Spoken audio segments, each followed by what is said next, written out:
leaders have to engage in accountability. Yeah. And course correct the team member. Yeah. So that's always going to involve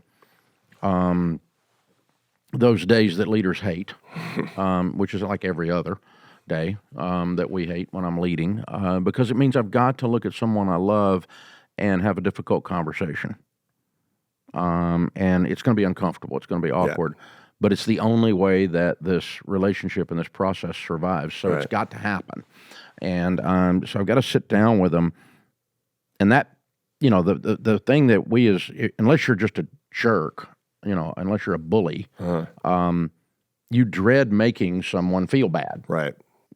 Because by definition, I'm going to make you unhappy for a minute when we have this conversation, because it's going to sting. No matter, there's no way to couch it. Right. There's no amount of words. There's no way to do that. So what's the science say about that kind of feedback?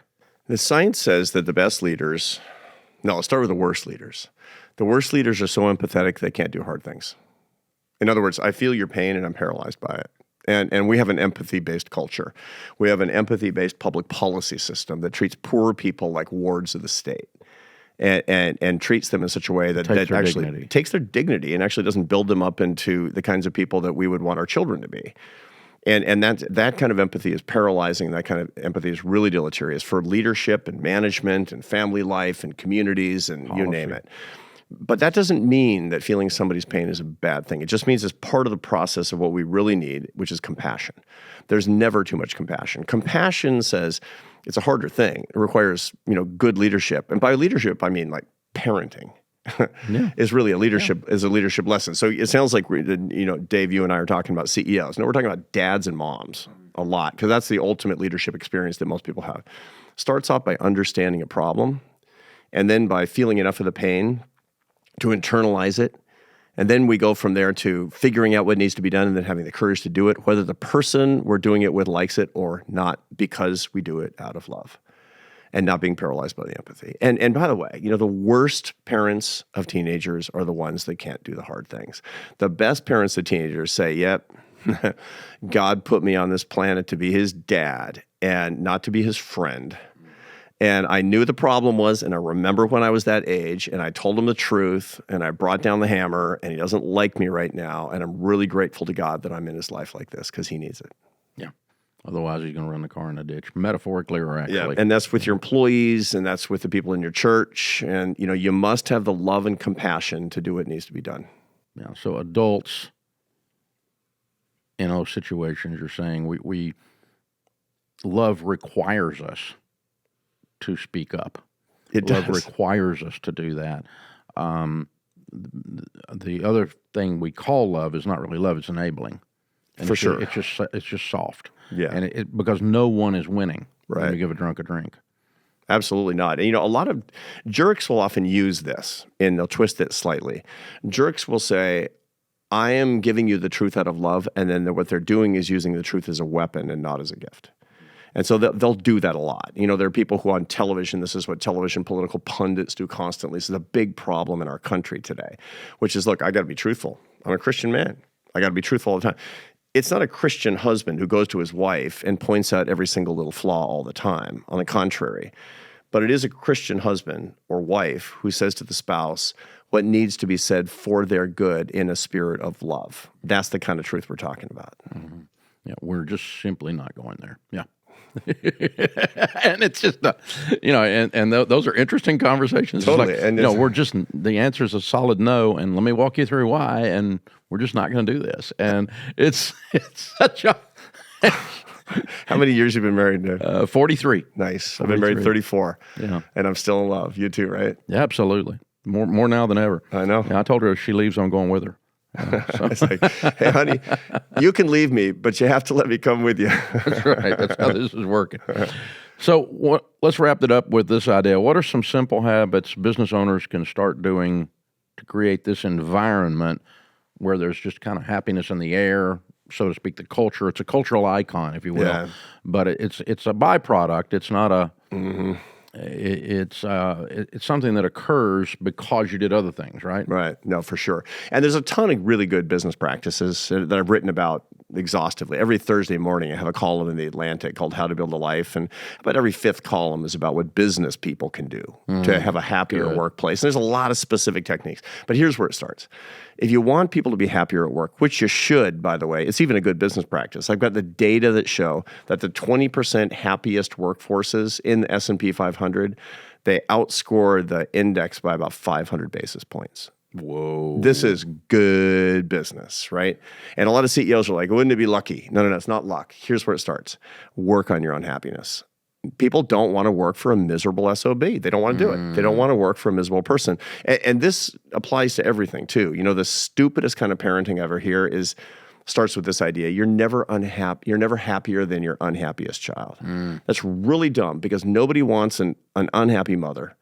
Nobody wants an unhappy dad. You can't help your child by being as unhappy as your child. That's just that raw, weak, flaccid empathy that is the biggest problem inside families. And so if you want a happier company, start working on your own happiness, and that will become infectious. That's interesting, because, you know, we end up with the world that I'm in and the world you're in, where you have a certain level of notoriety, that people are coming at you with these negatives. Yeah. And people are coming at you with these positives.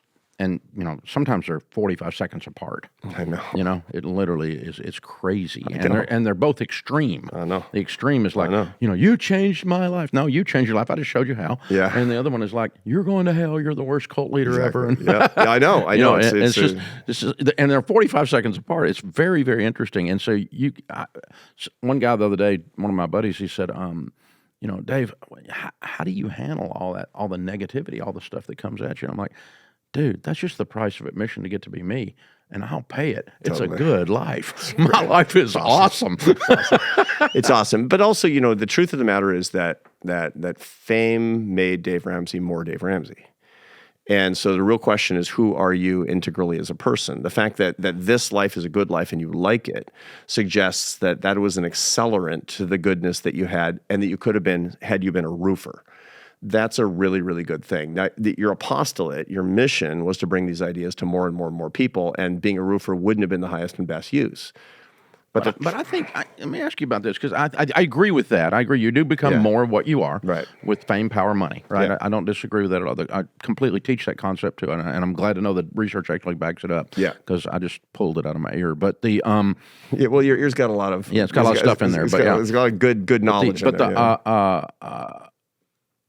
Also, that was true when I was 33, and I'm 65. Yeah. And so I've watched men and women in leadership get better, right, and in their character, and grow in that. They make better choices, make better character decisions, right. And like you said, you know, you kind of straightened up your life in your early 20s there, right, and so you didn't. Who you are didn't change, but you're tapping into a much better version of you. So personal growth for these leaders is still necessary, even though it's exposing who Dave Ramsey is, or who Arthur Brooks is. And one of the things that actually really helps this a lot, quite frankly, just to be honest about this, and this is from a scientific perspective, is having a supernatural perspective on your life. Oh, absolutely. If you're answering, I mean, you're not answering to the owners of this company. You're not answering to just your audience. You're answering to God. Right. You really are. And so the result of it is that when you have more resources, when you have more notoriety, when you have more persuasive power, then the stakes go up. And that means you need to be better, not worse. And a supernatural perspective on life is critically important. All the people who are your fans and who are gaining financial independence, thank God, and are doing really well in their jobs and are hiring people and their businesses are growing, you need to be better, not worse. Right. The stakes are going up, man. And that's a huge responsibility, by the way. And it truly is believing that you want to know the answer when you say, what would Jesus do? Yeah. And I really want to know. Yeah. And sometimes it's not clear. It's not a bracelet. You know, I mean, this is a thing. Yes. It's a way, it's a worldview, it's a way of life. And you go, and in the moment when you want to choke someone, or in the moment when you go, you just got to stop and go, and you're right. I think that elevates you out of your lizard brain Yeah. faster than anything else does. Yeah, that's a technique, believe it or not, in our business called metacognition, where you actually have a set of impulses and you reflect on them. You have a technique for reflecting on them. Some people journal, some people go to therapy, some people meditate in Eastern techniques. You and I lift things up in prayer. That's metacognition. That moves the experience of your emotions into the prefrontal cortex of your brain, right behind your forehead, your executive centers. And there you can actually make the decisions that you want to make and be the person that you want to be. That's Critical thinking skills exist there. They do not exist deep in the lizard brain and the emotions. The limbic system is not good at making the smart decisions. It'll get you out of traffic, but that's about it. Yeah, it'll keep you. Yeah, you'll jump out of the way of the oncoming that's what car. I mean. Yeah, get you out exactly of right. the oncoming car. You're not going to get hit. Yeah. The Happiness Files, Insights on Work and Life, Arthur Brooks. We could do this for hours, you and me. We may just keep going out here without a microphone in a minute just because we like hanging out together. He's going to be with us again in May in Orlando, Florida. Thank you, my friend. Appreciate you hanging out. Great to be with you. This is incredible. Be sure and check the book out. Be sure and come to Summit in May and consume and see anything you get the opportunity that this guy's involved in. Obviously, he's stone cold brilliant and a solid guy that every one of us would love to hang out with, and I get that pleasure.